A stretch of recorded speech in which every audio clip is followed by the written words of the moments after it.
caros colegas senadoras e senadores, nossos telespectadores da TV Senado que acompanham certamente com grande atenção este debate aqui no Senado Federal sobre a PEC 55, que trata de estabelecer limites para os gastos.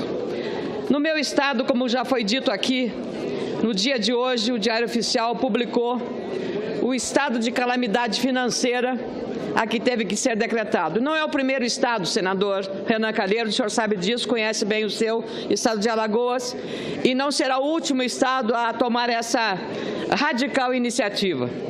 E isso decorre de quê? Isso tem uma causa, essa iniciativa tomada pelo governador Sartori, que certamente não fez isso com nenhum regozijo, com nenhuma alegria, muito antes, pelo contrário. Mas eu queria dizer que isso é o resultado, caros colegas senadores, de uma herança que ele recebeu de um governo em que teve um gasto e uma promoção de um déficit nas contas do Estado do Rio Grande do Sul, que saiu de uma média que variou de 836 milhões na administração Antônio Brito, PMDB, passou por 1 bilhão, aumentou para 1.744 no governo de Olívio Dutra, do PT, aumentou para 2,2 bilhões do governo Rigoto e no governo Ieda Cruzes teve um superávit de 142 milhões de reais. O chamado déficit zero. Isso 2007 e 2010. Então, de um superávit de 142 milhões, o governo que seguiu-se do Partido dos Trabalhadores, Tarso Genro, 2011 e 2014, afundou o Estado de um superávit de 142 milhões para um déficit de 4 bilhões e 400 milhões de reais. José Ivo Sartori, que herdou os 4 bilhões, está hoje com uma posição de um déficit de 4,8 bilhões de reais. Agora vamos aqui nos saques do Caixa Único do Estado do Rio Grande do Sul. Os saques do Caixa Único que aqui estão muito bem retratados nesse gráfico aqui que a câmera da TV Senado pode mostrar. Nós tivemos saques de média de 1 bilhão e 700 milhões, 1 bilhão e 500, 1 bilhão e 400. Isso saques do Caixa Único e também dos depósitos judiciais. Mas no governo passado, anterior ao governo Sartori, os saques chegaram a 7,1 bilhões de reais. Saques do Caixa Único e dos depósitos judiciais. Então, esse gráfico deixa muito claro o que está acontecendo hoje no Rio Grande do Sul e a consequência dramática das finanças do Rio Grande do Sul, como a herança da irresponsabilidade fiscal de quem faz um saque de 7,1 bilhões de reais. E hoje, o saque atual do governo de José Ivo Sartori cai para 2,2 bilhões de reais. Isso prova que a questão da responsabilidade fiscal não deveria ter ideologia, como disse bem num despacho o ministro Luiz Roberto Barroso, do Supremo Tribunal Federal. Mas eu vou invocar aqui qualidade de gestão insuspeita dentro do próprio Partido dos Trabalhadores. E aqui estão os senadores da Bahia para confirmar a gestão de responsabilidade fiscal do governador Rui Costa, da Bahia, que no início da administração fez um duro ajuste fiscal. Cortou empresas, cortou despesas desnecessárias, um ajuste muito importante. E diria que também o prefeito de Salvador, o prefeito ACM Neto, fez um ajuste na Prefeitura de Salvador e agora na eleição teve o prêmio desse ajuste duro, que foi exatamente mostrar que responsabilidade fiscal, como disse o ministro Roberto Barroso, não tem ideologia. E é exatamente esses exemplos que eu trago junto com o prefeito de Bento Gonçalves, no meu estado, Guilherme Pazin, que também foi reeleito com mais de 60% dos votos à prefeitura à reeleição, porque um jovem soube administrar, senador Otto Alencar, soube administrar o município, reduziu o seu salário do vice-prefeito, dos secretários e todos os salários dos cargos comissionados, reduziu o valor. Resultado, ele reduziu também os impostos do município. A economia cresceu e agora ele já pagou a primeira parcela do 13º salário aos funcionários do município de Bento Gonçalves, do meu partido, o Partido Progressista. Então eu penso, senador Otto Alencar, que a responsabilidade fiscal não deveria ter nem partido e nem ideologia, devia ter tão somente o compromisso da responsabilidade. Mas eu trago aqui, senhoras e senhores senadores, porque aqui está se repetindo, dia sim, outro também, que esta PEC 55, fundamental para o ajuste das contas públicas, vai afetar a educação e a saúde. E eu trago aqui números de 2015, senhoras e senhores senadores. O Ministério da Educação, para quem diz que a PEC vai afetar a educação, e para os defensores da educação eu me dirijo, o Ministério da Educação em 2015, a reeleição foi em 2014. Em 2015, na primeira canetada do governo passado, o MEC perdeu 10,5 bilhões de reais. 10,5 bilhões, o Ministério da Educação.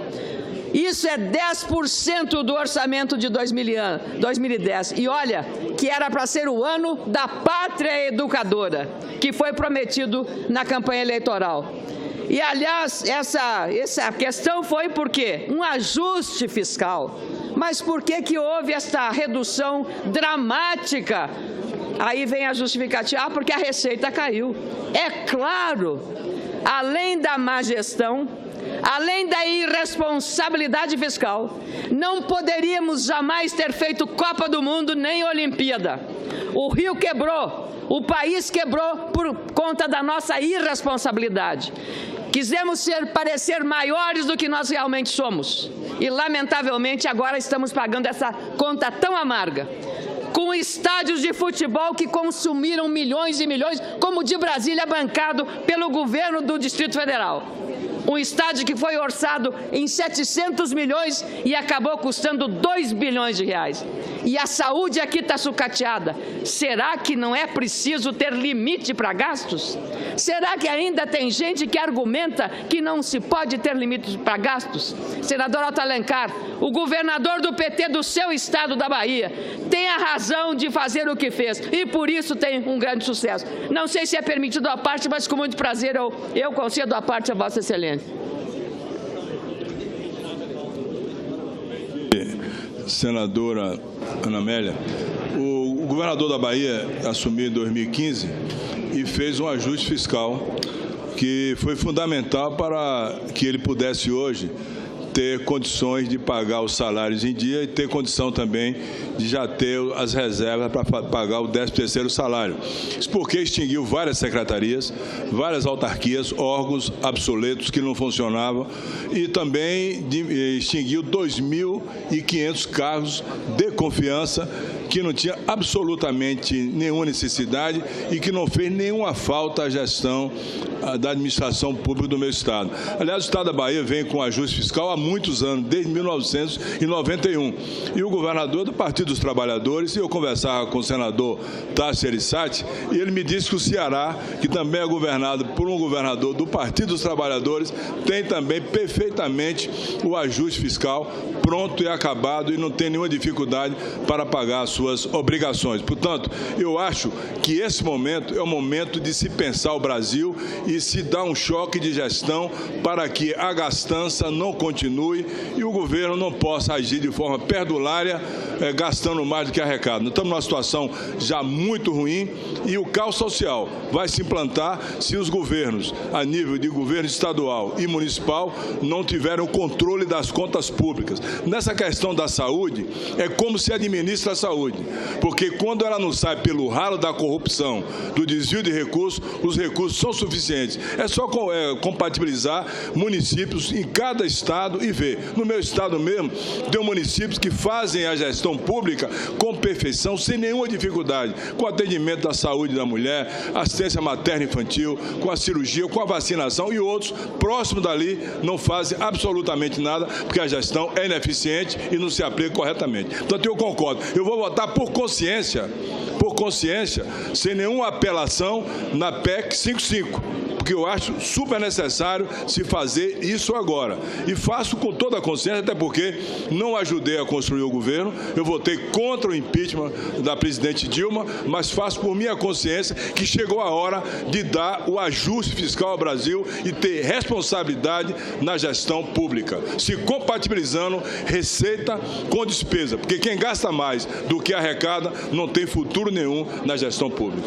Eu agradeço o seu depoimento, que quero que seja anexado a esse pronunciamento, senador Otto Alencar, porque é um testemunho fundamental. E aí o senhor fala, primeiro, age com um voto de coerência. Age com um voto de coerência porque apoia o governo que fez essas medidas. Então não seria coerente que lá fizesse uma coisa e aqui outra. Então, parabéns pela coerência sobre isso. E questão, nós duas coisas que Vossa Excelência aponta.